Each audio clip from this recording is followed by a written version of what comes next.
7:15. Well, Mark Hotchin, it would seem, has become the poster boy for all that went wrong with the finance industry in the last couple of years. Hanover, when it was going, had $650 million worth of assets, was the country's third largest finance company. What was left got sold to Allied, of course, and even that's turned sour. Hotchin is now being investigated by the SFO and the Securities Commission. His assets are frozen. He allegedly lives on $1,000 a week in Queensland. And Mark Hotchin is with us. Good morning. Good morning. Do you think you'll get charged? No, I don't believe that any of the directors did anything wrong. If you got charged, how would you explain it?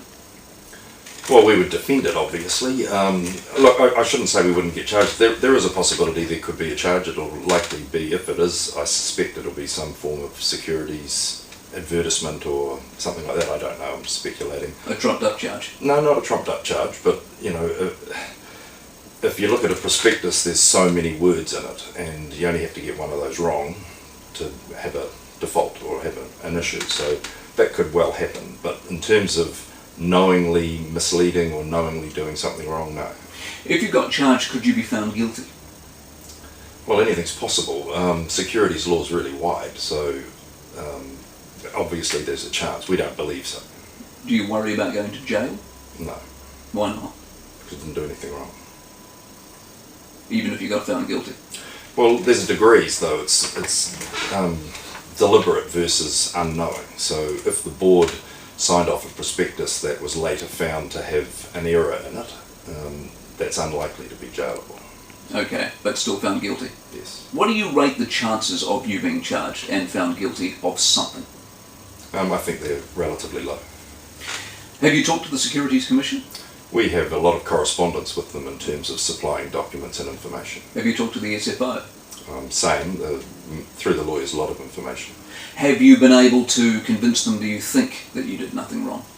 No, I think it's too early in the investigation. There's an enormous amount of work to be gone through. They've interviewed a number of the staff, a number of management, a couple of directors, and information's continuing to flow.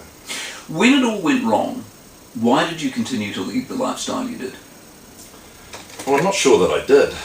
Most of it hinges around two things. The house in Auraki, which, it's hard to make disappear, and equally it's hard to stop and leave half finished.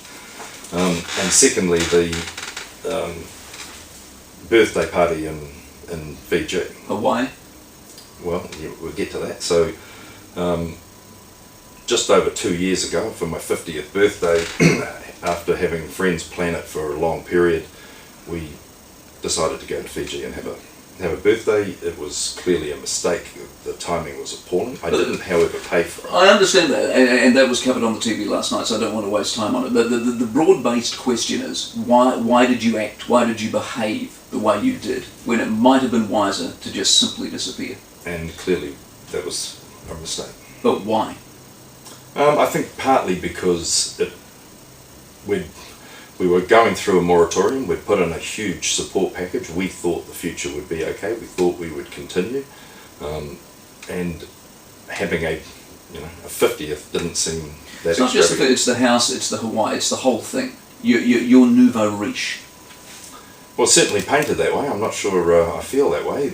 Yes, after the Allied deal was concluded in the following April, I decided to take the family and the extended family on a holiday. We felt the stress and strain of going through all of this, and time spent at the office instead of with the family. Did it cost 25 grand a week or a month? Well, there's two different questions there. So 25 grand a week, no, it didn't. But 25 grand a month? Yeah, it was about 25 grand. Do you have a personal trainer? I'd had a friend there who happens to be a personal trainer. Did you pay him? No, I paid for his airfare though. Right, nouveau riche. And there, in a nutshell, does it not mark your problem? If is that not right? Have I not got it right? If you hadn't been who you are, hadn't behaved the way you did, you wouldn't be in the crap you're in now. Are you saying if I hadn't gone to Hawaii, this wouldn't have happened? I'm not so sure. I think there's a lot of other factors that take away the house, take away your cars, take away Hawaii, take away Fiji, you wouldn't be in the crap you are now. Probably. You regret it? Of course. Would you do it differently? Absolutely. What would you do differently? Well, mainly the things you just said, but in terms of the company, there's probably very little we could have done.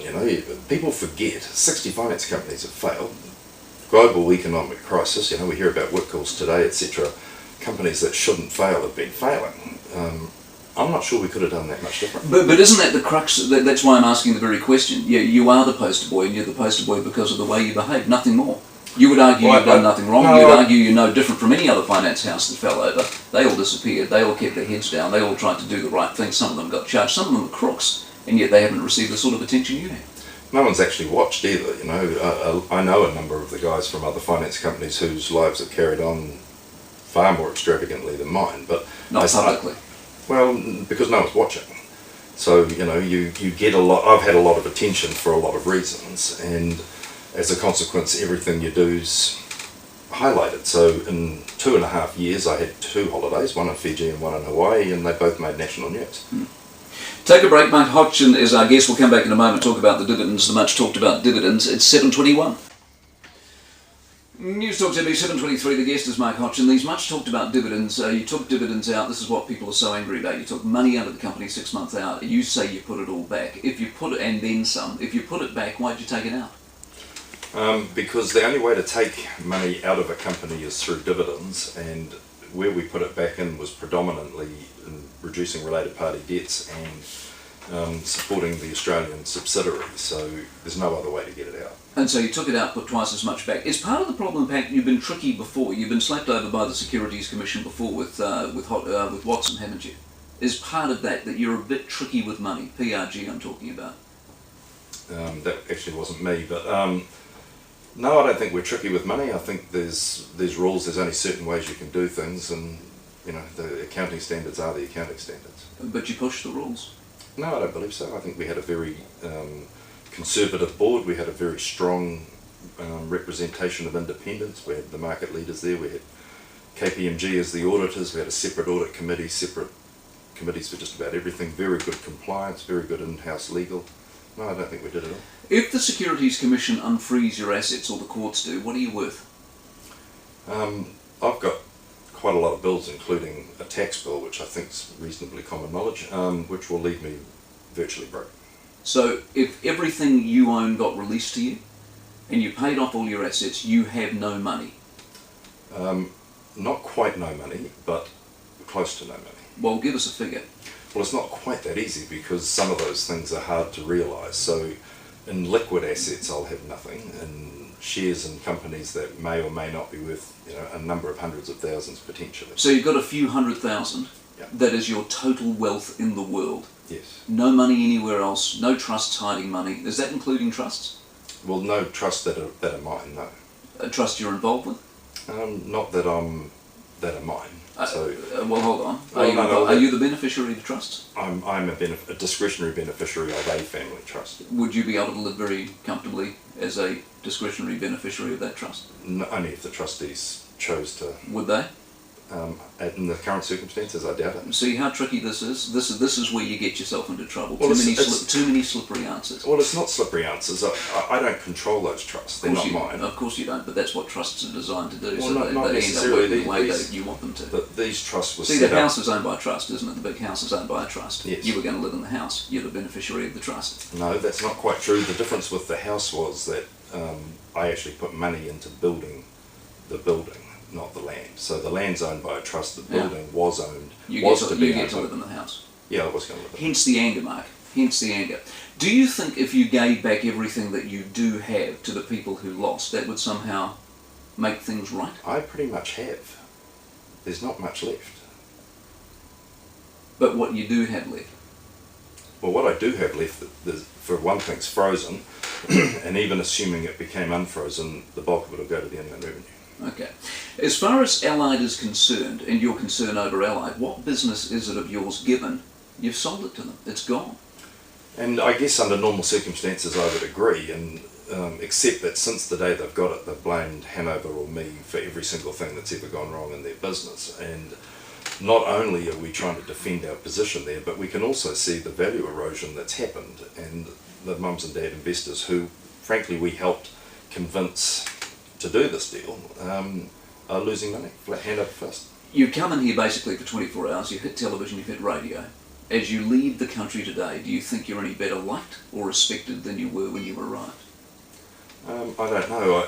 That actually wasn't really the object of the exercise. What I'm trying to do is bring some attention to, on behalf of the investors in Allied, to the issues that are surrounding that company. Describe your life in 3 or 4 words, as you see it right now. Very difficult. Miserable? Yeah, it's pretty miserable. Hard? It's very hard. There's a lot of process to go through. So, between Securities Commission, Serious Fraud Office, investigations, change of life, different country, a lot of change. So it's challenging. I appreciate your time very much. Mark Hotchin, it is 7:28, the news next.